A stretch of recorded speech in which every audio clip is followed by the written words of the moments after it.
తొందరలోనే పొట్టి శ్రీరాములు పేరుతో తెలుగు యూనివర్సిటీ ఏర్పాటు చేస్తాం.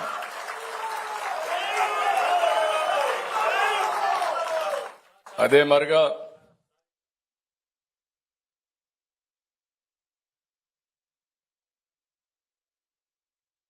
ఓకే చెప్తాను.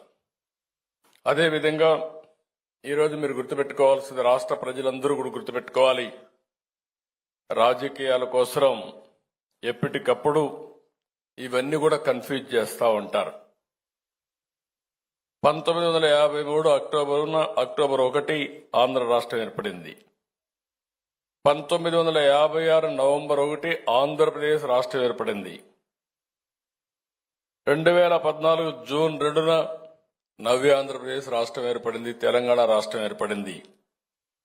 ఇవన్నీ చూసిన తర్వాత ఈరోజు నేను ఆలోచించింది, ఏ రోజైతే బాగుంటుందని ఆలోచించినప్పుడు దీనికి డిసెంబర్ 15 పొట్టి శ్రీరాములు ఆత్మార్పణం ఎప్పుడు చేశారో అది భాషా ప్రయుక్త రాష్ట్రాలకు నాంది పలికింది. కాబట్టి దీన్ని ఘనంగా చేయాలనే ఉద్దేశంతోనే ఈరోజు మనం చేశాం. ఈ సందర్భంగా నేను ఒకటే గుర్తుపెట్టుకోండి,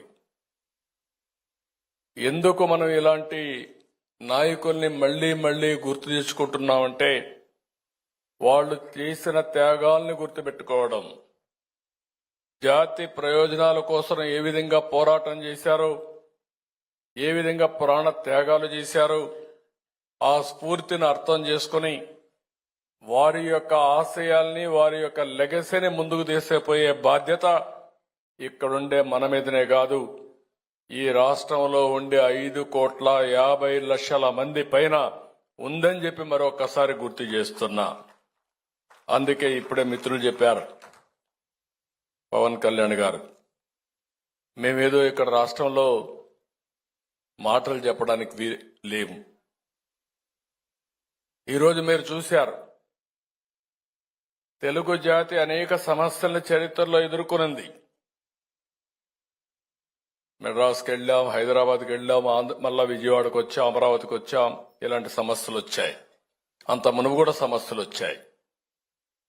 నేను ఆ రోజు హైదరాబాద్ని తెలుగు జాతి కోసం ప్రపంచంలోనే నెంబర్ 1 సిటీగా తయారు చేయాలని కంకణం కట్టుకుని ఎప్పుడు పవన్ కళ్యాణ్ గారు అంటారు.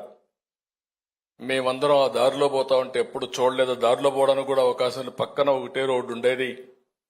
హైదరాబాద్ యూనివర్సిటీకి పోవడానికి ఒక రోడ్డు మాత్రం ఉండేది. అలాంటిది కొండల్లో గుట్టల్లో మీరు సైబరాబాద్ నగరాన్ని మీ విజన్లో చూశారు. ఈరోజు అది నెంబర్ 1 సిటీ అయిందంటే అది మీ విజన్ అని చెప్పి వారు ఎప్పుడు అంటా ఉంటారు. ఈరోజు నేను ఒకటే ఆలోచిస్తున్నాను, చాలా మంది విమర్శించే వాళ్ళు ఉంటారు. ఈరోజు మీరు ఒక్కసారి చూసినప్పుడు భారతదేశంలో ఒకప్పుడు తిండి కూడా లేకుండా కరువు వస్తే ఎన్నో సమస్యలు వచ్చేటివి.